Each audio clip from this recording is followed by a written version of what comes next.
નમસ્કાર વિદ્યાર્થી મિત્રો, એનસીઆરટી અભ્યાસક્રમ આધારિત પ્રકરણ નંબર 9 ઘન પદાર્થના યાંત્રિક ગુણધર્મોનો આપણે છેલ્લા 5 સેશનથી અભ્યાસ કરી રહ્યા છીએ. વિદ્યાર્થી મિત્રો, છેલ્લા 5 સેશનમાં આપણે આ ચેપ્ટરની બધી જ થિયરી અને ઉદાહરણના દાખલા કમ્પ્લીટ કરી ચૂક્યા છીએ. આજના સેશનમાં આજે આપણે જોઈશું સ્વાધ્યાયના દાખલા. આઈ હોપ કે તમે જે સૂત્રો છે એ બધા જ મોઢે કરીને આવ્યા હશો અને તમને યાદ જ હશે. છતાં પણ આપણે એકવાર રિવાઇઝ કરી લઈએ કે આ ચેપ્ટરમાં 2 મેઇન સૂત્રો આવે છે. એક તો યંગ મોડ્યુલસવાળું કે યંગ મોડ્યુલસ બરાબર પ્રતિબળ છેદમાં વિકૃતિ, અને બીજું આકાર સ્થિતિસ્થાપકતા અંક માટેનું સૂત્ર આકાર પ્રતિબળ છેદમાં આકાર વિકૃતિ. બીજા ઘણા બધા ટોપિક આપણે આ ચેપ્ટરમાં કવર કર્યા છે, જેવા કે બલ્ક મોડ્યુલસ પરથી આપણે દબનીયતાની વ્યાખ્યા આપી હતી, કદ સ્થિતિસ્થાપકતાંક. આ બધાના જ સૂત્રો આપણે એક કોષ્ટક દ્વારા સમજવાનો પ્રયત્ન કર્યો હતો, અને મેં તમને લાસ્ટ સેશનમાં કહ્યું હતું કે જ્યારે હવે આપણે સ્વાધ્યાયના દાખલા ગણીએ ત્યારે તમે બધા જ આ સૂત્રો મોઢે કરીને આવજો. તો મને આશા છે કે તમે બધાએ સૂત્રો તૈયાર કર્યા જ હશે, અને જો સૂત્રો તમને આવડતા હશે તો આ ચેપ્ટરના દાખલા બહુ જ સરળ છે. જૂના અભ્યાસક્રમ કરતાં નવા અભ્યાસક્રમમાં જે એનસીઆરટી સિલેબસ છે તમારો, એમાં આ દાખલા થોડા વધારે સરળ છે અને તમને ભણવાની બહુ જ મજા આવે એવા દાખલા છે. તો ચલો શરૂઆત કરીએ સ્વાધ્યાયના દાખલાથી. દાખલા નંબર 9.1 જે તમને ટેલીટોપમાં બતાવવામાં આવશે. રકમ વાંચીશું પહેલાં. સ્વાધ્યાયનો દાખલા નંબર 9.1. 4.7 મીટર લંબાઈ અને 3 × 10⁵ મીટર સ્ક્વેર આડછેદનું ક્ષેત્રફળ ધરાવતો સ્ટીલનો તાર તથા 3.5 મીટર લંબાઈ અને 4 × 10⁵ મીટર સ્ક્વેર આડછેદનું ક્ષેત્રફળ ધરાવતા તાંબાના તાર પર આપેલ સમાન ભાર લટકાવતા બંને તારની લંબાઈમાં સમાન વધારો થાય છે.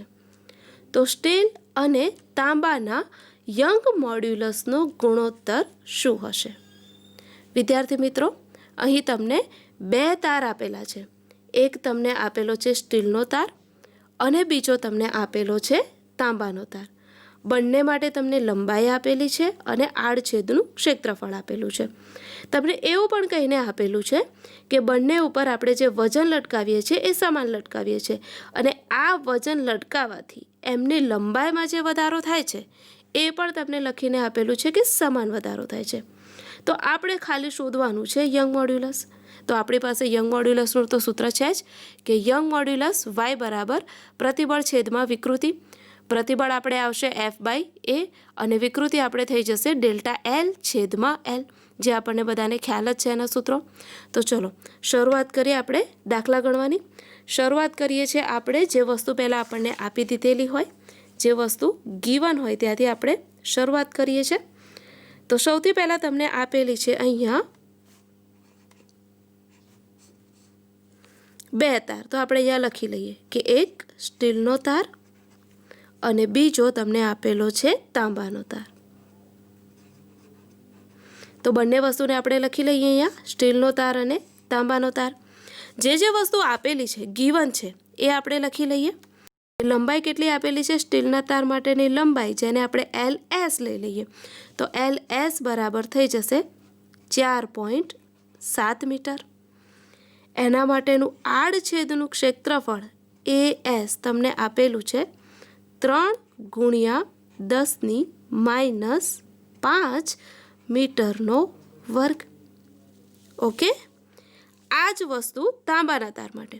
તો તાંબાની તારને આપણે LCU વડે દર્શાવીએ, અથવા LC પણ તમે કહી શકો, જે આપણને આપેલી છે 3.5 મીટર.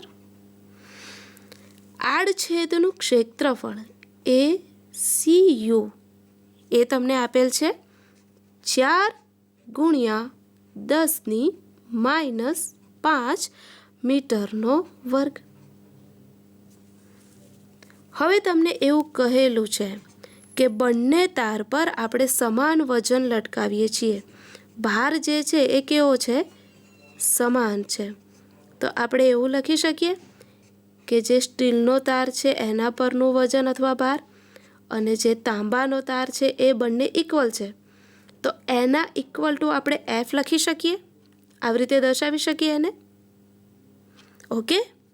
એના પછી આપણે કહીએ છીએ કે બંનેની લંબાઈમાં સમાન વધારો થાય છે. લંબાઈનો જે વધારો છે એ પણ તમને કેવો જોવા મળે છે? સમાન જ જોવા મળે છે. તો જો સ્ટીલના તારની લંબાઈમાં થતો વધારો ડેલ્ટા એલ એસ લઈએ, તાંબાના તારમાં થતો વધારો જો ડેલ્ટા એલ સી યુ લઈએ, તો બંનેના બરાબર આપણે ડેલ્ટા એલ લખી શકીએ. આવું થાય આપણે કે ભાર પણ સમાન તો બંને ઇક્વલ ટુ એફ, અને લંબાઈનો વધારો પણ સમાન તો ડેલ્ટા એલ એસ બરાબર delta L C U is equal to delta L. તો હવે આના ઉપરથી આપણે યંગ મોડ્યુલસ સ્ટીલના તાર માટે પહેલાં શોધીશું, પછી યંગ મોડ્યુલસ કોપરના તાર માટે એ શોધીશું. આ બંને મળી જાય તો આના ઉપરથી આપણે શું કરી શકીએ? એનો ગુણોત્તર લઈ શકીએ.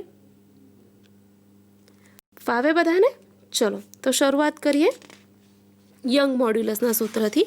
તો સ્ટીલના તાર માટે યંગ મોડ્યુલસનું જે સૂત્ર છે એ થશે Y S is equal to young modulus બરાબર પ્રતિબળ છેદમાં વિકૃતિ.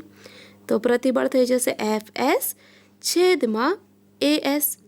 વિકૃતિ છેદનો છેદ અંશ થઈ જાય તો આપણે આવી રીતે લખી શકીએ કે એલ એસ છેદમાં ડેલ્ટા એલ એસ. ડાયરેક્ટ હવે આપણે આવી રીતે લખી શકીએ. ઉદાહરણમાં આપણે ઘણા આવા દાખલા કરી ચૂક્યા છીએ. તો આવું લખી શકીએ આપણે કે Y S is equal to F S છેદમાં એ એસ ગુણ્યા એલ એસ છેદમાં ડેલ્ટા એલ એસ. હવે જેમ આપણે આગળ જોયું લાગતું બળ સમાન છે તો અહીંયા આપણે એફ લખી શકીએ. એફ એસની જગ્યાએ આડછેદનું ક્ષેત્રફળ આપણને આપેલ છે, લંબાઈ સ્ટીલના તારની પણ આપણને આપેલ છે, અને લંબાઈ વધારો કેવો છે? એક જ સમાન. તો એના બરાબર આપણે ડેલ્ટા એલ લખી શકીએ. તો આવું એક સૂત્ર આપણી સમક્ષ આવી જાય. Y S is equal to F છેદમાં એ એસ ગુણ્યા એલ એસ છેદમાં ડેલ્ટા એલ. આને તમે આપી શકો ઇક્વેશન નંબર 1. સેમ આ જ વસ્તુ તમે તાંબાના તાર માટે કરી શકો કે Y C U is equal to F કોપરના તાર માટે આડછેદનું કોપરનો તાર એટલે તાંબાનો તાર અહીંયા થઈ જશે એલ સી યુ છેદમાં ડેલ્ટા એલ સી યુ. તો જે સ્ટીલના તાર માટે કર્યું એ જ પ્રોસેસ આના માટે કરીશું. એફ કોપરના તારની જગ્યાએ એફ લખી દઈશું. આડછેદનું ક્ષેત્રફળ આપણને આપેલ છે, તાંબાના તારની લંબાઈ પણ આપણને આપેલ છે, અને લંબાઈમાં થતો વધારો તો સેમ જ થાય છે. તો આવું આપણી પાસે બીજું એક ઇક્વેશન આવી ગયું, જેને આપણે આપી દઈએ ઇક્વેશન નંબર 2.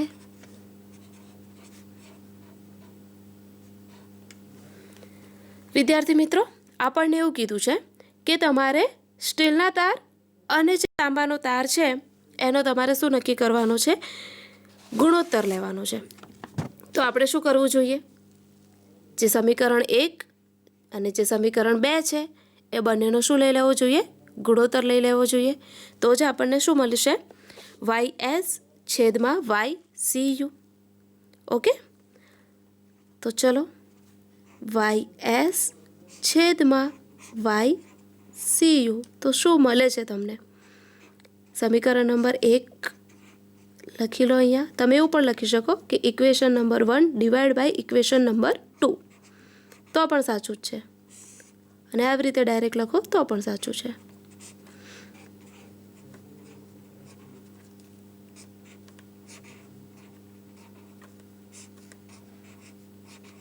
ઓકે, હવે જે વસ્તુ કટ થતી હોય એને તમે કટ કરશો તો અહીંયાથી એફ એફ કટ થઈ જશે, ડેલ્ટા એલ કટ થઈ જશે. તો કયું સમીકરણ આપણી પાસે આવશે?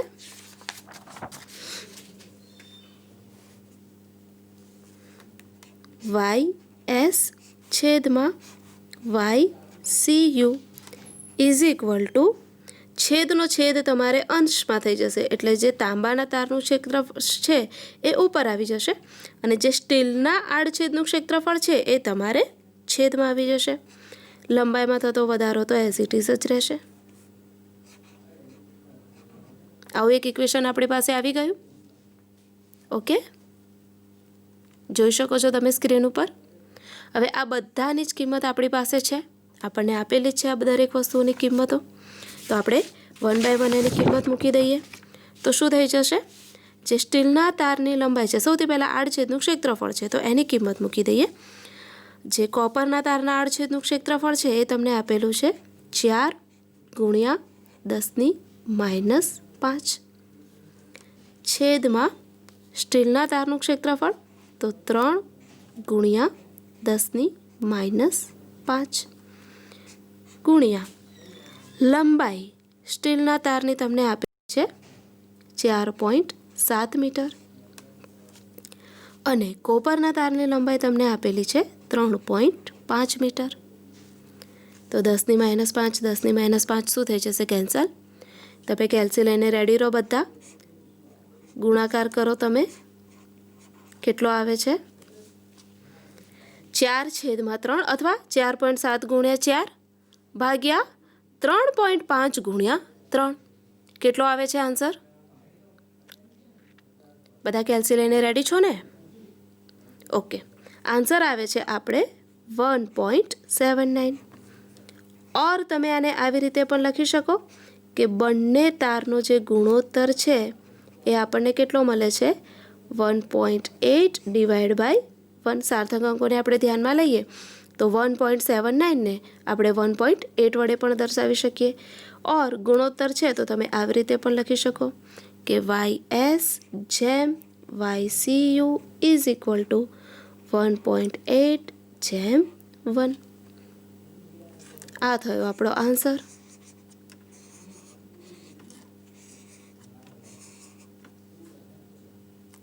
ફાવે વિદ્યાર્થી મિત્રો?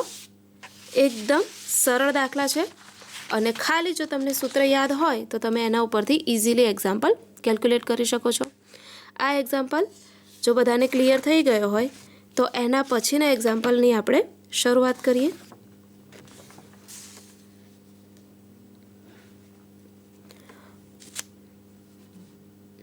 .2 અને 9.3 જે છે એ બહુ જ સહેલા દાખલા છે અને તમે આલેખ ઉપરથી ડાયરેક્ટ કરી શકો એવા છો અને એકદમ સહેલા છે. તમને ખાલી જોવાથી પણ ખ્યાલ આવી જશે.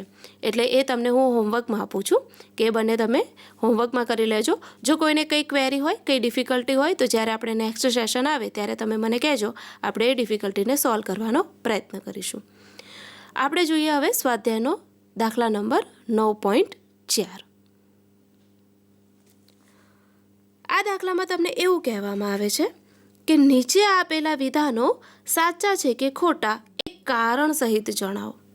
બરાબર. હવે આપણે એનસીઈઆરટી અભ્યાસક્રમ આવી ગયો છે તો એમાં હેતુલક્ષી પ્રશ્નો વધારે રહેવાના અને જે પણ હેતુલક્ષી પૂછાશે એમાં તમારે કારણ સહિત જવાબ આપવાના છે. તો એનો જ એક આ નમૂનો છે જેમાં તમને આવો એક પ્રશ્ન આપ્યો છે કે નીચે આપેલા વિધાનો સાચા છે કે ખોટા એ તો આપણે જણાવવાનું જ છે, પણ સાથે સાથે આપણે એનું કારણ પણ બતાવવાનું છે કે સાચા છે તો કેમ સાચા છે અને ખોટા છે તો કેમ ખોટા છે. ઓકે, તો ચલો શરૂઆત કરીએ. આપણે પહેલો જે તમારું વિધાન છે એમાં તમને એવું લખીને આપેલું છે કે રબરનો યંગ મોડ્યુલસ એ સ્ટીલ કરતાં મોટો હોય છે. રબર અને સ્ટીલ બંનેમાંથી કોનો યંગ મોડ્યુલસ મોટો? તો તમને એવું કહે છે કે રબરનો યંગ મોડ્યુલસ મોટો હોય છે. હવે તમારે આ વિધાનને સાચું છે કે ખોટું છે એ પહેલાં મને કહેવાનું છે કે સાચું છે તો કેમ સાચું છે અને ખોટું છે તો ખોટા માટેનું શું કારણ છે.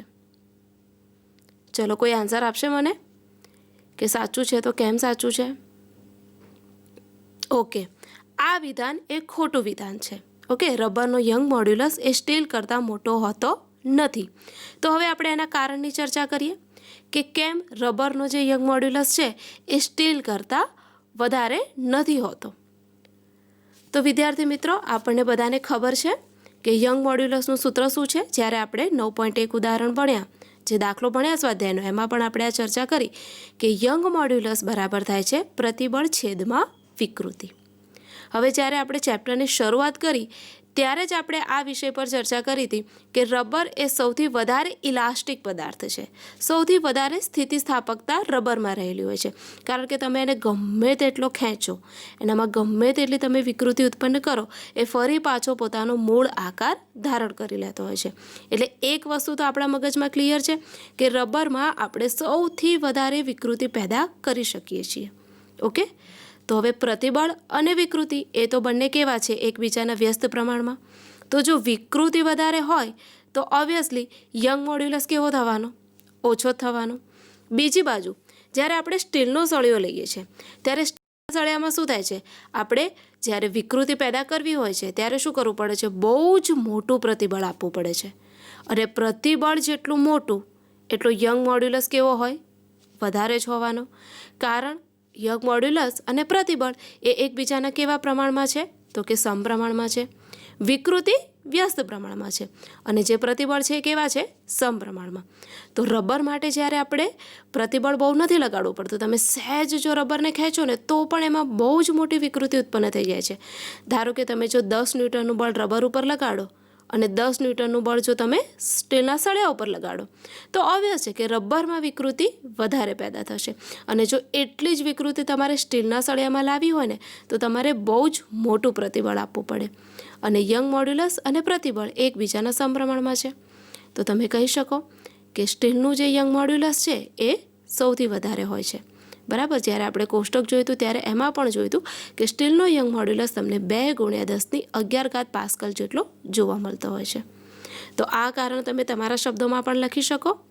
બેઠે બેઠું જેવું મેં સમજાવ્યું છે એવું લખવાની કોઈ જરૂર નથી. તમે તમારા શબ્દોમાં પણ સમજાવી શકો, પણ એ રિલેટિવ હોવા જોઈએ, એનાથી સહેજ પણ અલગ ન હોવા જોઈએ. તમે એમ પણ કહી શકો કે પ્રતિબળ અને વિકૃતિના સંદર્ભમાં તમે એવું પણ કહી શકો કે પ્રતિબળ એ યંગ મોડ્યુલસના સમપ્રમાણમાં અને વિકૃતિ એ વ્યસ્ત પ્રમાણમાં હોવાથી સ્ટીલનો યંગ મોડ્યુલસ વધારે જોવા મળે છે, રબરનો યંગ મોડ્યુલસ વધારે જોવા મળતો નથી. ખ્યાલ આવી ગયો વિદ્યાર્થી મિત્રો તમને? તો એના પછી બીજા નંબરનું વિધાન આપણે રીડ કરીએ ટેલિટોપમાં. એમાં તમને એવું કહેવામાં આવ્યું છે કે ગૂંચળાનું જે ખેંચાણ છે, તમને લખીને આપેલું છે કે લંબાઈનો વધારો એ તેના આકાર મોડ્યુલસ પરથી નક્કી થાય છે. આ વિધાન સાચું છે કે ખોટું? તો સૌથી પહેલાં તો આપણે એ વિષય પર ચર્ચા કરીએ કે આ વિધાન સાચું છે કે ખોટું. ગૂંચળું છે એક, બરાબર. તમે સોલેનોઇડ પણ પ્રેક્ટિકલમાં જોયું હશે, જે તમારે ધોરણ 12માં આવશે. પણ કદાચ ક્યાંક કોઈનું ધ્યાન ગયું હોય અને કોઈ આવું સાધન જોયું હોય તો તમે વાયરનું ગૂંચળું તો બધાએ જોયેલું જ હશે. હવે તમને એવું કહેવામાં આવે છે કે ગૂંચળાનું જે ખેંચાણ છે, ગૂંચળાને તમે જ્યારે ખેંચો ત્યારે એની લંબાઈમાં જે વધારો થાય છે, તો એ જે વધારો છે એ આપણે શાના ઉપરથી નક્કી કરીએ છીએ? આકાર મોડ્યુલસ પરથી નક્કી કરીએ છીએ. તો આ વિધાન સાચું છે કે ખોટું છે? સૌથી પહેલાં તો આપણે એની ચર્ચા કરીએ કે આ વિધાન સાચું છે કે ખોટું. ખૂબ સરસ વિદ્યાર્થી મિત્રો, આ વિધાન સાચું છે. કારણ હવે એનું આપણે આપવાનો પ્રયત્ન કરીશું. તમારામાંથી કોઈ આપશે એનો આન્સર કે કેમ? ગૂંચળું છે એની લંબાઈમાં જો તમે વધારો કરો તો શું થાય છે? એના આકારમાં ફેરફાર થાય છે. તમે કોઈ પણ એક ગૂંચળું લો, બરાબર, અને એને ખોલવાનો પ્રયત્ન કરો તો શું થશે? એના આકારમાં તમને કંઈક ફેરફાર જોવા મળશે. અને આપણી પાસે આકાર સ્થિતિસ્થાપકતા અથવા આકાર મોડ્યુલસ એને કહી શકીએ આપણે. એનું આપણી પાસે સૂત્ર છે કે આકાર મોડ્યુલસ બરાબર આકાર પ્રતિબળ છેદમાં આકાર વિકૃતિ. હવે એમાં જે વધારો થાય છે એ કોના સમપ્રમાણમાં થાય છે? તો આકાર સ્થિતિસ્થાપકતાંકના સમપ્રમાણમાં થાય છે. એકદમ ઇઝી વસ્તુ છે જે આપણે સૂત્ર જોઈને પણ ઇઝીલી સમજી શકીએ. એટલે આપણે કહી શકીએ કે ગૂંચળાની લંબાઈમાં જે વધારો થાય છે એ આકાર મોડ્યુલસ પર આધાર રાખે છે. આવું કારણ તમને 1 માર્ક્સમાં પૂછી શકે. તો તમે સરળતાથી આનો આન્સર આપી શકો. ખ્યાલ આવી ગયો દરેકને? ઓકે, તો ચલો હવે આના પછી આપણે જોઈએ સ્વાધ્યાયનો દાખલા નંબર 9.5.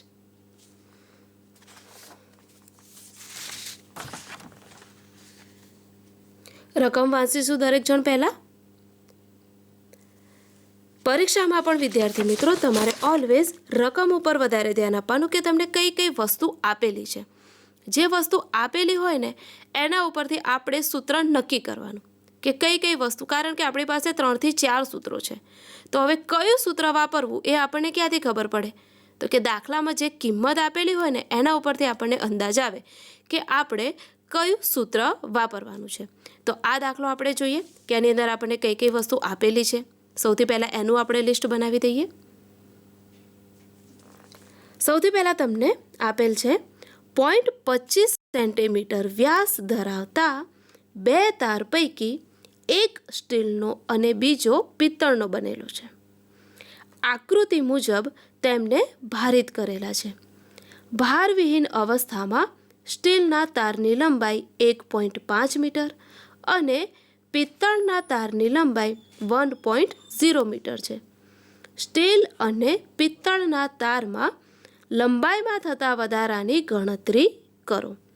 સ્ટીલ માટે યંગ મોડ્યુલસ YS બરાબર 2.0 ગુણ્યા 10⁻11 પાસ્કલ અને પિત્તળના તાર માટે YB ઇઝ ઇક્વલ ટુ 0.91 ગુણ્યા 10⁻11 પાસ્કલ, જે પિત્તળ માટેનો યંગ મોડ્યુલસ છે. અહીં તમને આકૃતિ પણ આપેલી છે વિદ્યાર્થી મિત્રો કે એક દ્રઢ આધાર છે, 2 તાર લગાવી દીધા છે, એક સ્ટીલનો તાર જેની લંબાઈ કેટલી 1.5 મીટર અને એના છેડે વજન કેટલું છે 4 kg. એની નીચે બીજો એક તાર આપેલો છે પિત્તળનો તાર, એની લંબાઈ આપણને આપેલી છે 1.0 મીટર અને એના છેડે જે વજન છે એ તમને કેટલું આપેલું છે 6 kg. ઓકે, અને તમને શોધવાનું શું કીધું છે? તો પિત્તળના તારમાં લંબાઈમાં થતો વધારો. તો આપણે શાની ગણતરી કરવાની છે અહીંયા વિદ્યાર્થી મિત્રો? ડેલ્ટા LS અને ડેલ્ટા LB, આ 2 વસ્તુની આપણે ગણતરી કરવાની છે. ઓકે, અને એના માટે તમને Y આપેલા છે. જુઓ, તમને બંનેના યંગ મોડ્યુલસ આપેલા છે. બીજું વસ્તુ તમને બંનેની લંબાઈ આપેલી છે. ઓકે, અને વ્યાસ આપેલો છે. તો આપણી પાસે યંગ મોડ્યુલસ હોય, લંબાઈ હોય અને આડછેદનું ક્ષેત્રફળ જે આપણને વ્યાસ ઉપરથી મળી જાય. તો ઇઝી છે કે આપણે કયું સૂત્ર વાપરવું જોઈએ? ઓબ્વિયસલી યંગ મોડ્યુલસનું સૂત્ર વાપરવું જોઈએ. ઓકે, તો લખીએ આ રકમ માટે યંગ મોડ્યુલસનું સૂત્ર. તમે જોડે જોડે બોલતા જજો. શું થશે સૂત્ર યંગ મોડ્યુલસનું? અહીંયા પણ 2 તાર છે તો આપણે એવું લખી શકીએ 2 અલગ અલગ ભાગમાં કે એક સ્ટીલનો તાર અને બીજો પિત્તળનો તાર. 2 અલગ અલગ ભાગમાં લખી શકીએ ને આપણે, એક સ્ટીલનો અને બીજો પિત્તળનો. તો જે રકમમાં આપણને ગીવન છે એ પહેલાં લખી લઈએ આપણે કે સ્ટીલના તારની લંબાઈ, તો LS લઈ લો. એ કેટલી છે 1.5 મીટર. જોડે જોડે તમે બોલતા જજો. અને પિત્તળના તારની લંબાઈ એ કેટલી આપેલી છે? એને LB લઈ લો. બ્રાસ કહીએ ને આપણે પિત્તળને, એટલે LB અને એની લંબાઈ આપણને આપેલી છે 1.0 મીટર. વ્યાસ આપણને આપેલો છે બંનેનો સેમ આપેલો છે બંને માટે. તો આવું લખી શકાય કે DS is equal two DB is equal to 0.25 centimetre. આના ઉપરથી જો આપણે ત્રિજ્યા શોધવી હોય તો આવું લખી શકાય કે RS is equal to RB is equal to 0.25 divide by 2 તો કેટલા થઈ જાય 0.125 ગુણ્યા 10⁻² મીટર. સેન્ટીમીટરમાંથી મીટરમાં આપણે ફેરવી શકીએ. ઓકે, આટલી વસ્તુ આપણી પાસે આવી ગઈ. બીજું તમને દરેકની નીચે લટકાવેલ વજન આપેલું છે. યંગ મોડ્યુલસ સ્ટીલના તાર માટે લખી દો તમે YS ઇઝ ઇક્વલ ટુ 2.0 ગુણ્યા 10⁻11 પાસ્કલ અને પિત્તળના તાર માટે YB ઇઝ ઇક્વલ ટુ 0.91 ગુણ્યા 10⁻11 પાસ્કલ. પરીક્ષામાં ઘણીવાર વિદ્યાર્થી મિત્રો તમને યંગ મોડ્યુલસની કિંમત ન પણ આપેલી હોય તો યાદ રાખી લેવી આપણા માટે વધારે સારું છે. ઇઝી છે, યાદ રહી જાય એવી છે. ઓકે, સ્ટીલ માટે આટલી અને પિત્તળના તાર માટે આટલી. તો હવે આપણે સૂત્ર લખીએ. સૌપ્રથમ સ્ટીલના તાર માટે તો શું થશે? હવે તો ગોખાઈ ગયું હશે બધાને આ સૂત્ર. YS બરાબર FS છેદમાં AS ગુણ્યા LS છેદમાં ડેલ્ટા LS. હવે આપણે ડાયરેક્ટ જ લખીશું, બરાબર. છેદનો છેદ અંશમાં જાય એ બધી વસ્તુઓ હવે આપણે ઘણીવાર રિપીટ કરી ચૂક્યા છીએ અને તમને બધાને એનો અંદાજ પણ આવી ગયો હશે. એટલે તમે હવે ડાયરેક્ટલી લખી શકો છો કે પ્રતિબળ છેદમાં વિકૃતિ, અને છેદનો છેદ જે છે એ અંશમાં ગયો છે. એટલે હવે તમે આમાંથી તમારે આ વખતે y નથી શોધવાના, બરાબર. જે પહેલું ઉદાહરણ હતું ને આપણું, પહેલો જે સ્વાધ્યાયનો દાખલો હતો, એમાં આપણે યંગ મોડ્યુલસની કિંમત શોધવાની હતી. આમાં આપણે શાની કિંમત શોધવાની છે? ડેલ્ટા LSની. તો આપણે અહીંયા શું કરીશું? જે આ ડેલ્ટા LS છે એને આપણે સૂત્રનો કરતા બનાવી શકીશું. તો delta LS is equal two FS છેદમાં AS ગુણ્યા LS છેદમાં YS. આવું થઈ જાય આપણી પાસે. હવે તમે મને એમ કહો કે તમને સાની કિંમત આપેલી છે. જુઓ, LS છે આપણી પાસે, YS છે આપણી પાસે. તો આપણે શું શોધવાનું રહ્યું? FS અને AS. બે જ વસ્તુ શોધવાની રહી આપણે, FS અને AS. તો F માટે આપણે હમણાં આકૃતિમાં જોયું, આગળની જે આકૃતિ હતી એમાં આપણે જોયું કે સ્ટીલનો જે તાર છે એને અહીંયાથી આપણે ભારિત કરીએ છીએ અને એના છેડે બે વજન લટકાયેલા છે, એક 4 kgનું અને બીજું 6 kgનું, રાઈટ. તો આપણે જ્યારે સ્ટીલના તારના લંબાઈની વધારોની વાત કરતા હોઈએ ને ત્યારે વિદ્યાર્થી મિત્રો આપણે શું કરવું પડે ખબર? આ બંને વજનને ધ્યાનમાં લેવા પડે, રાઈટ. કારણ કે સ્ટીલનો જે તાર છે ને એ આ બંને વજનની અસર હેઠળ આવે. જ્યારે પણ લંબાઈમાં વધારો થાય સ્ટીલના તારમાં, જે પણ આવે આપણે હમણાં શોધીશું, એ લંબાઈના વધારા માટે આ બંને વજન જવાબદાર છે. એટલે આપણે શું કરવું પડે? આ બંનેનું એડિશન કરવું પડે. 4 + 6. તો ટોટલ આપણી પાસે કેટલું થઈ જાય? ટોટલ બળ જે F છે એ આપણી પાસે કેટલું મળે?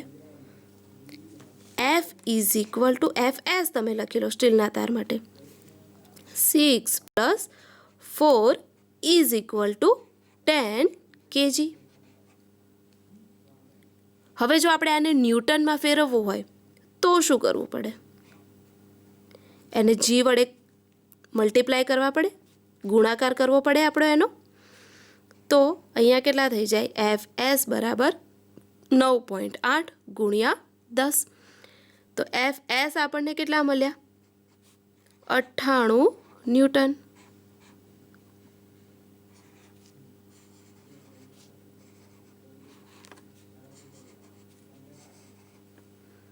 ઓકે, એક આન્સર આપણી પાસે આવી ગયો. બીજું આપણી પાસે શું નહોતું? ક્ષેત્રફળ નહોતું.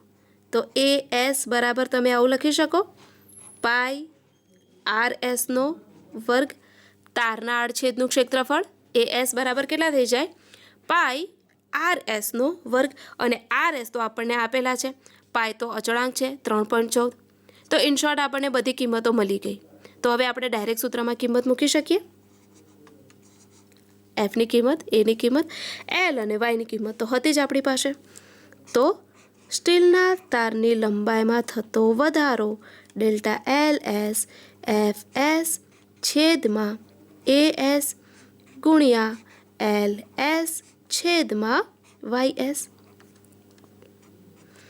FSની જગ્યાએ કેટલા મૂકીશું? 98. LS આપણને કેટલા આપેલા છે? 1.5 છેદમાં AS નથી બટ પાઈ તો છે ને, તો પાઈની જગ્યાએ મૂકી દો 3.14 ગુણ્યા RSનો વર્ગ એટલે 0.125 ગુણ્યા 10⁻²નો વર્ગ ગુણ્યા સ્ટીલ માટેનો યંગ મોડ્યુલસ જે તમારે થશે 2.0 ગુણ્યા 10⁻11. ચલો કેલ્સી લઈને રેડી બધા? મને ફાઇનલ જ આન્સર કહો હવે. ડેલ્ટા LS કેટલો આવે છે? આનો વર્ગ કરો, બધાનું મલ્ટિપ્લિકેશન કરી અને 98 ગુણ્યા 1.5 વડે એને ભાગી અને જે ફાઇનલ આન્સર આવે છે એ મને કહો કે કેટલો આવે છે. ડેલ્ટા એલ એસ સ્ટીલના તારની લંબાઈમાં થતો વધારો કેટલો મળે છે આપણને? 1.49 ગુણ્યા 10⁻⁴ મીટર. ઓકે, આવી ગયો બધાને આટલો આન્સર? ચલો, આ થઈ સ્ટીલના તારની વાત. હવે આપણે શું લેવાનું છે? તાંબાનો જે પિત્તળનો તાર આપેલો છે તમને એના માટે. તો સેમ થિંગ જે સ્ટીલના તાર માટે કરી એ જ વસ્તુ આપણે શાના માટે કરવી પડે? તાંબાના તાર માટે જ્યાં જ્યાં એસ છે ત્યાં ત્યાં શું આવી જશે? બી આવી જશે. પણ સૌથી પહેલાં એના માટે પણ તમારે એફ બી શોધવું પડે ને. એફ બી નથી આપણી પાસે. તો ફરી આપણે આકૃતિ એકવાર જોઈ લઈએ. આકૃતિ જે તમને આપેલી છે ફરી એકવાર ધ્યાન આપો. અહીંયા પિત્તળનો જે તાર છે એની નીચે તમે જુઓ ખાલી કેટલું વજન છે? 6 kg. એટલે ડાયરેક્ટ જ આપણે શું કરવું પડે? આને 6 kg વડે જ, જે 6 છે એને 9.8 વડે તમે મલ્ટીપ્લાય કરી દો. એકદમ ઇઝી છે. તો 6 ગુણ્યા 9.8 જે આવે તમારે શામાં આવશે? ન્યૂટનમાં. ઓકે, ફાવે? ચલો, હવે તમારે લંબાઈમાં થતો, હવે જે ક્ષેત્રફળ છે એને પણ તમે આવી રીતે લખી જ દો ને કે જે ક્ષેત્રફળ છે એ તમારે થઈ જશે A B is equal to pi R બીનો વર્ગ. તો આર બીની કિંમત તો છે જ આપણી પાસે. તો અહીંયા શું થઈ જશે? ડેલ્ટા એલ પિત્તળના તાર માટે એફ બી છેદમાં એ બી ગુણ્યા એલ પી છેદમાં વાય બી. એફ બી કેટલું છે આપણી પાસે? 9.8 ગુણ્યા 6. જે પિત્તળનો તાર છે એની લંબાઈ આપણને કેટલી આપેલી છે? પિત્તળના તાર માટેની 1.0. આડછેદનું ક્ષેત્રફળ અહીંયાથી લઈ લઈશું. પાઈની જગ્યાએ 3.14. આરની જગ્યાએ આપણે કેટલા થઈ જશે? 125 ગુણ્યા 10⁻² વર્ગ. અને કોપરના તાર માટે, સોરી પિત્તળના તાર માટે, પિત્તળનો તાર છે અહીંયા, એ તમારે થઈ જશે 0.91 ગુણ્યા 10⁻11. પછી તો તમારું જે કેલ્સીનું છે કેલ્ક્યુલેશન એ તો એકદમ ઇઝી.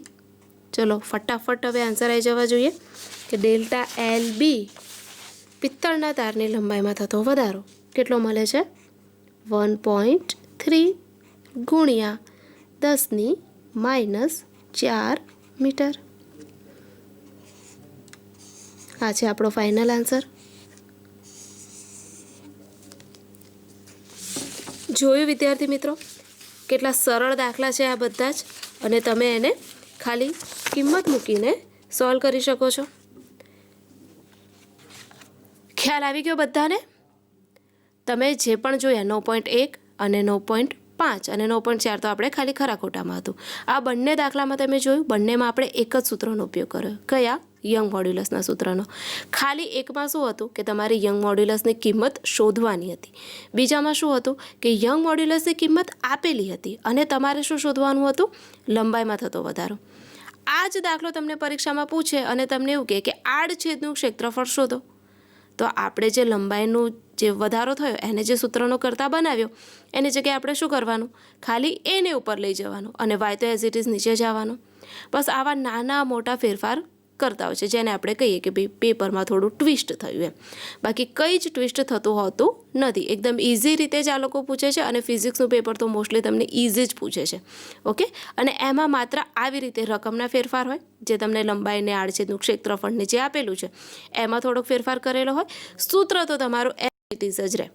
જ્યારે તમને સૂત્ર પર એકદમ પાવરફુલ કમાન્ડ હોય ને કે ભાઈ સૂત્ર ઊંઘમાંથી ઉઠાડીને પૂછે તો બી જો યાદ હોય ને તો દાખલા તમને બહુ જ ઇઝી પડે. તમારે સહેજ પણ દાખલા માટે ગભરાવાની જરૂર પડે જ નહીં. જેમ થિયરીમાં તમે બેઠા માર્ક્સ કવર કરી શકો ને એના કરતાં બેટર તમે દાખલામાં વધારે સારા માર્ક્સ કવર કરી શકો. કારણ કે દાખલો જો રીત સાથે અને એકમ સાથે તમે લખ્યો હોય તો તમને એના પૂરેપૂરા માર્ક્સ મળે. અને તમે જ્યારે કોમ્પિટિટિવ એક્ઝામ આપો છો ત્યારે તો ખાસ જો તમારું ન્યુમેરિક ઉપર વધારે કમાન્ડ હોય ને તો તમને બહુ જ ઇઝી પડે તમારો સ્કોર કરવા માટે. ઓકે, ખ્યાલ આવી ગયો બધાને? ચલો, તો એના પછી હવે આપણે નેક્સ્ટ દાખલો લઈએ ટેલીટોપ પર. જોઈએ સ્વાધ્યાયનો દાખલા નંબર 9.6. સૌપ્રથમ રકમ વાંચીશું આપણે. એલ્યુમિનિયમના સમઘનની કિનારી એટલે કે એજ એ તમને આપેલી છે 10 સેન્ટીમીટર લાંબી છે. આ ઘનની એક સપાટી શિરોલંબ દિવાલ સાથે જડિત કરેલ છે. તેની વિરુદ્ધ તરફની સપાટી એ 100 kg દળ સાથે જોડવામાં આવે છે. એલ્યુમિનિયમનો આકાર મોડ્યુલસ 25 G પાસ્કલ હોય તો શિરોલંબ દિશામાં વિસ્થાપન કેટલું થશે? હવે આ તમને પાછું કંઈક નવું લાગશે કે મેડમ આવું તો શિરોલંબ દિશામાં વિસ્થાપન, એવું તો એક સૂત્રમાં જ નથી આવતું. અમને તમે એવું કીધું છે કે ભાઈ જેટલા સૂત્રો છે એમાંથી જ બધા દાખલા આવે છે, તો આવું તો કોઈ સૂત્ર જ નથી અમારી પાસે કે શિરોલંબ દિશામાં થતું વિસ્થાપન. પણ જો તમે રકમને ધ્યાનથી વાંચશો ને વિદ્યાર્થી મિત્રો તો તમને તરત જ ખ્યાલ આવશે કે આ આપણે જે પહેલાં બે દાખલામાં જે ઇક્વેશન યુઝ કર્યું ને એ જ સૂત્ર આ દાખલામાં પણ આપણે યુઝ કરવાનું છે. જુઓ તમે રકમ વાંચો ધ્યાનથી. તમને લંબાઈ આપેલી છે, દેખાય છે સ્ક્રીન ઉપર તમને? લંબાઈ L આપેલી છે તમને 10 સેન્ટીમીટર અને તમને એવું કહે છે કે શિરોલંબ દિશામાં વિસ્થાપન તમારે શોધવાનું છે. એટલે શિરોલંબ દિશામાં વિસ્થાપન એટલે ઇન શોર્ટ શું થયું તમારું કે કંઈક જે ઉધ્વ દિશા છે એમાં કંઈક વધારો થઈ રહ્યો છે અને એને આપણે શું કહીએ છીએ? લંબાઈમાં થતો વધારો. તો થઈ ગયું આપણું એ જ સૂત્ર. લંબાઈમાં થતા વધારા માટેનું સૂત્ર તો છે જ આપણી પાસે, યંગ મોડ્યુલસ પરથી જે આપણે તારવીએ છીએ, તો એ જ સૂત્ર. ચલો જોઈએ આપણે ટેલીટોપ પર.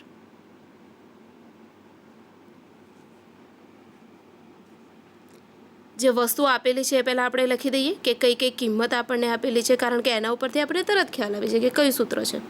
જુઓ, એલ્યુમિનિયમના સમઘનની કિનારી. ઓકે, તમને સમઘનની જે આખી કિનારી આવે ને એની લંબાઈ આપેલી છે કેટલી? 10 સેન્ટીમીટર. તમારે શું કરવાનું છે? એને મીટરમાં ફેરવવું પડશે કારણ કે બધા જ એકમ આપણે એક સમાન હોવા જોઈએ. આ કેજીમાં આપેલું છે એટલે આપણને થોડુંક ઇઝી પડે કે જો આપણે એને મીટરમાં ફેરવીએ, અથવા તમારે એવું કરવું પડે કે આને તમારે ગ્રામમાં ફેરવવું પડે. બટ એના કરતાં બેટર છે કે આપણે આને શામાં ફેરવી દઈએ? મીટરમાં ફેરવી દઈએ. તો એલ્યુમિનિયમના સમઘનની કિનારી L બરાબર 10 સેન્ટીમીટર, એના બરાબર તમારે કેટલા થઈ જશે? 0.1 મીટર.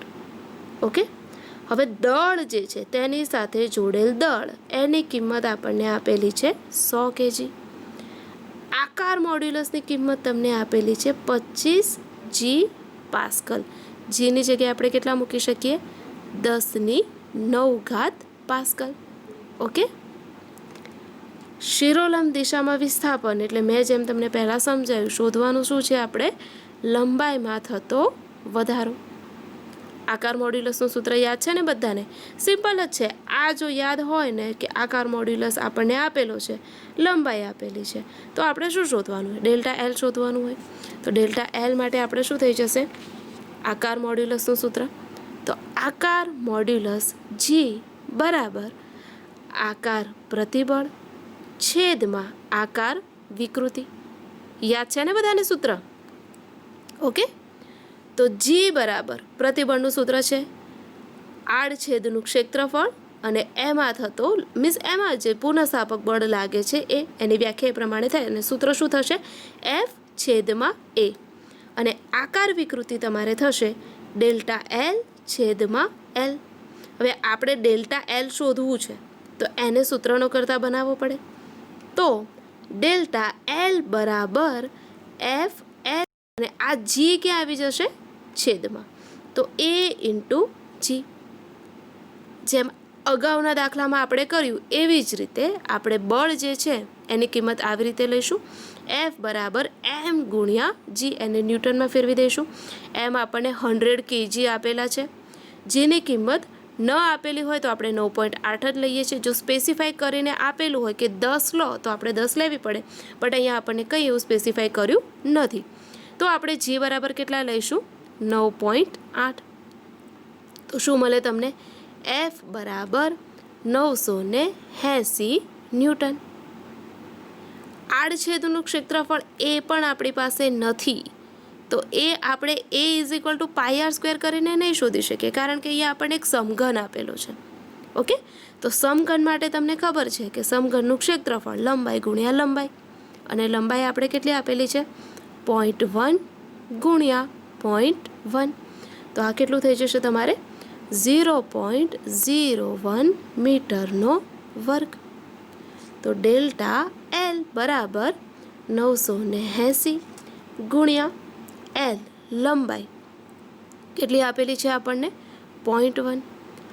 આડછેદનું ક્ષેત્રફળ એ અહીંયાથી આપણે શોધ્યું 0.01 ગુણ્યા જે જી છે એ આપણે કેટલો થશે? 25 ગુણ્યા 10⁹ પાસ્કલ. કેલ્સીથી જ્યારે તમે આ વસ્તુનો ગુણાકાર અને ભાગાકાર કરવાનો પ્રયત્ન કરશો ત્યારે તમને લંબાઈ કેટલી મળશે? 3.92 ગુણ્યા 10⁻7 મીટર. આટલો લંબાઈમાં થતો વધારો થશે. તો આપણે એવું કહી શકીએ કે આ શિરોલંબ દિશામાં થતું વિસ્થાપન 3.92 ગુણ્યા 10⁻7 મીટર. જોયું વિદ્યાર્થી મિત્રો, કેટલો સરળ દાખલો છે. ખાલી આપણને સૂત્ર આવડવું જોઈએ.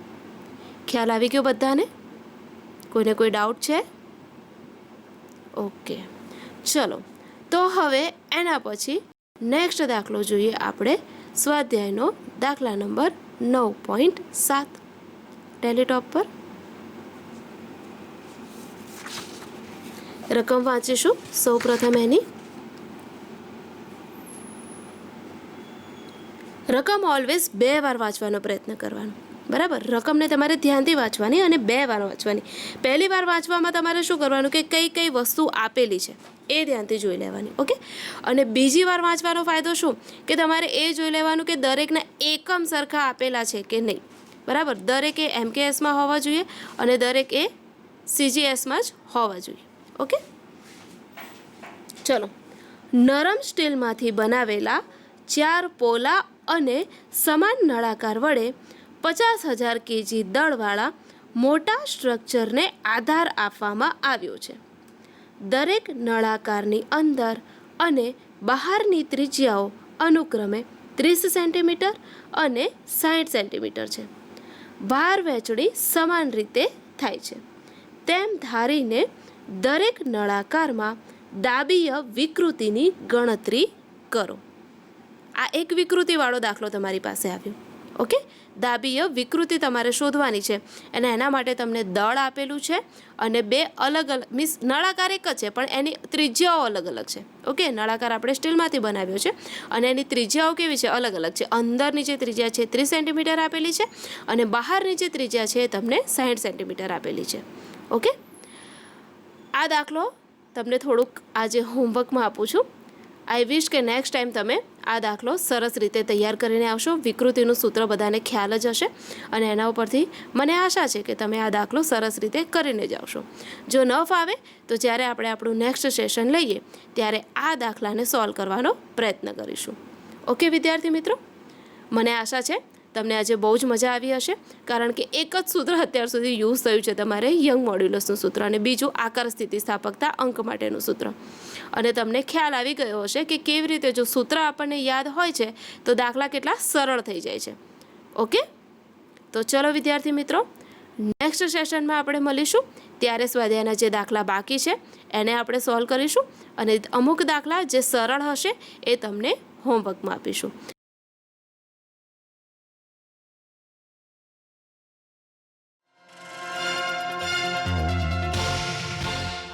મિત્રો બરાબર યાદ રાખવાનું છે, 10મા અને 12માની પરીક્ષા એ તમારી આખી જિંદગી નથી.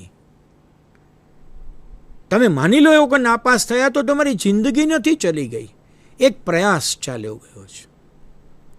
બીજો પ્રયાસ છે, ચિંતા નહીં કરો.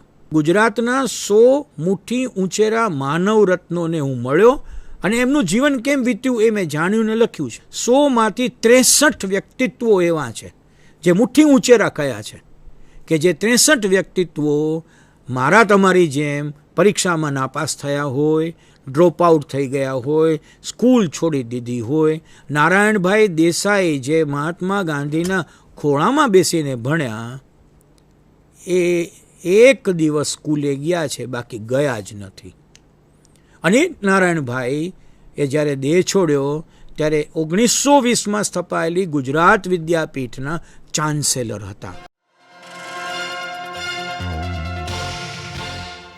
નિષ્ફળતા આવશે જ, પણ એ નિષ્ફળતા મને સફળતા તરફ તો જ લઈ જશે જો હું મારી આત્મશક્તિને જાગૃત કરીશ.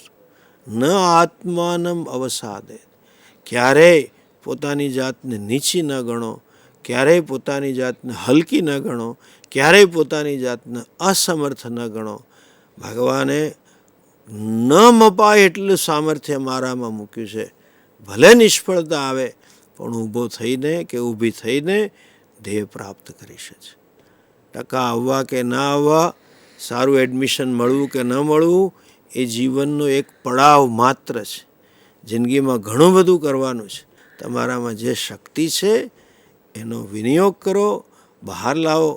મને ખાતરી છે જરૂર તમે સફળતા પ્રાપ્ત કરશો. અને સફળ એ હસમુખા, પ્રસન્ન, નિરાંતવાળા, નિર્ભય યુવાનનું લક્ષણ છે. એવા યુવાન બનો, એવી જ શુભકામના સાથે, એવી જ હિંમત, જેને કહેવાય ને ફાયર ઇન ધ બેલી, એવી ખુમારી સાથે આપ સૌ આપનું જીવન જીવો. એ જ શક્તિ ભગવાન તમને આપે, એ જ પ્રાર્થના સાથે ઓમ તત્સત. કરિયર તમારા માટે શું છે? શું એનો અર્થ એવો થાય છે કે ઘણા પૈસા કમાવા, આખા દિવસ દરમિયાન વ્યસ્ત રહેવું કે પ્રખ્યાત થવું અને સફળતા મેળવવી છે? વાસ્તવમાં કરિયરનો અર્થ આમાંનું કંઈ નથી. કરિયર એટલે ખુશી અને ઉત્કૃષ્ટતા, જે વ્યક્તિના સર્વાંગીણ વિકાસ તરફ દોરી જાય છે, જે આપણે આપણી રુચિ અને ક્ષમતાઓને ઓળખીને મેળવી શકીએ. આપણે બધા જાણીએ છીએ કે સચિન તેંડુલકરે ક્રિકેટને કરિયર તરીકે પસંદ કરી છે, કારણ કે તે અંગેનો જુસ્સો ધરાવતા હતા અને સારી ક્રિકેટ રમવાની ક્ષમતા ધરાવતા હતા. તેમણે આ ક્ષેત્રમાં શ્રેષ્ઠતા પ્રાપ્ત કરવા માટે ખૂબ મહેનત અને નિષ્ઠા સાથે તેમની કુશળતામાં સતત સુધારો કર્યો છે, જેના કારણે તેઓ સર્વાંગી વૃદ્ધિ પ્રાપ્ત કરી શક્યા. દરેક વ્યક્તિ અનન્ય છે અને અલગ અલગ ક્ષમતાઓ અને રુચિ ધરાવે છે. તેથી દરેક વ્યક્તિની પાસે એક વિશિષ્ટ કરિયરનો માર્ગ છે. તમારી કરિયર તમારા ભાઈ બહેન કે પછી તમારા પ્રિય મિત્ર જેવી જ હોવી જોઈએ એ જરૂરી નથી. તમારા પોતાની અનન્ય કરિયરના માર્ગને વ્યાખ્યાયિત કરવા માટે કરિયર મેજિક ફ્રેમવર્ક મદદરૂપ થઈ શકે છે. આ કરિયર મેજિક ફ્રેમવર્કમાં 3 મુખ્ય ભાગો છે: રુચિ, ક્ષમતા અને તક. જે કંઈ પણ તમે કરો છો એ તમને કરવું ગમે છે અને તમે સમયનું ભાન ગુમાવી બેસો તેને અભિરુચિ કહેવાય છે. ક્ષમતા એ જ્ઞાન, શક્તિ, આવડત અને કૌશલ્ય કે જે કોઈ ચોક્કસ વસ્તુ કરવા ધરાવે છે. અને તક એટલે સમાજની આવશ્યકતા છે અને જેના માટે તે પૈસા ચૂકવવા માટે તૈયાર છે. આ 3 ભાગોનું આંતરછેદ એ કરિયર છે. જો આ ત્રણેય પૈકી કોઈ એક ખૂટે છે તો પછી જે રહે છે તે એક શોખ, એક સ્વપ્ન અથવા એક નોકરી. ઉદાહરણ તરીકે, સંતોષ ક્રિકેટ રમવાનું પસંદ કરે છે અને તે મોટો થઈને સફળ ક્રિકેટર બનવા માંગે છે. ક્રિકેટના ક્ષેત્રમાં ઘણી તક છે. જો કે સંતોષ લાંબા સમય સુધી તાપમાં રહી શકતો નથી. એનો અર્થ એ કે સંતોષ માટે ક્રિકેટર બનવાનું માત્ર સ્વપ્ન જ હોઈ શકે છે, કરિયર નહીં. નેહા વાંચવાનું પસંદ કરે છે અને એક દિવસમાં 100 કરતાં વધારે પાના વાંચી શકે છે.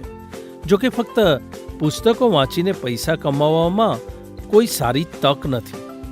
આમ નેહા માટે વાંચન માત્ર એક શોખ હોઈ શકે છે, કરિયર નહીં. અદ્વૈતના પિતા સફળ વ્યવસાય સાથે જોડાયેલા છે. અદ્વૈત પાસે આવશ્યક કુશળતા અને શિક્ષણ પણ છે અને વ્યવસાયમાં તેના માટે બહુવિધ તક છે. જો કે અદ્વૈતને વ્યવસાય ચલાવવામાં રુચિ નથી. તેને માત્ર લખવાનું પસંદ છે અને સારું લખે છે. આમ એક વેપારી બનવું તે જ નોકરી હોઈ શકે છે જેના માટે તેને પૈસા મળે છે, પણ અદ્વૈત માટે તે કરિયર નથી. મોહન ખેતી પસંદ કરે છે અને ઘણી વખત તેના મિત્રના ખેતરમાં લાંબા કલાકો સુધી કામ કરે છે. કૃષિ યુનિવર્સિટીમાં ડિગ્રી ધરાવે છે અને કૃષિ ક્ષેત્રે આવશ્યક જ્ઞાન, કુશળતા અને ક્ષમતા ધરાવે છે. ઉપરાંત કૃષિમાં સંશોધન અને નવીનીકરણ માટે ઘણી તક છે. આમ કૃષિ મોહન માટે કરિયર બની શકે છે. મોહને તેના રુચિ, ક્ષમતા અને તકને ધ્યાનમાં લઈને તેને અનન્ય કરિયર બનાવી છે. આથી ખુશી અને શ્રેષ્ઠતા દ્વારા તે તેના જીવનમાં તમામ પાસામાં વિકાસ સાધી શકે છે. તેવી જ રીતે તમે બધા પોતાની અનન્ય કરિયરની કેડી કંડારી શકો છો.